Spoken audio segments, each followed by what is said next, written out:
Alhamdulillah kita sudah berada di kawasan Jembatan Tenun Besi yang berapa hari memang tidak bisa dilewati sama sekali, dan hari ini terlihat sudah ada kegiatan pembersihan dan sudah terdapat adanya jalan darurat yang bisa dilewati sekedar untuk masyarakat bisa mengambil bahan pokok yang ada di daerah di Kecamatan Pintu Limo Gayo.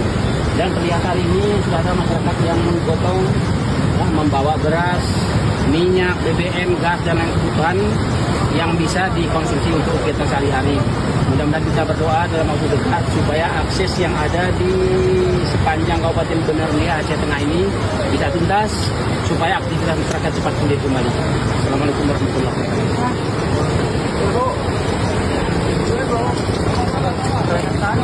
wabarakatuh.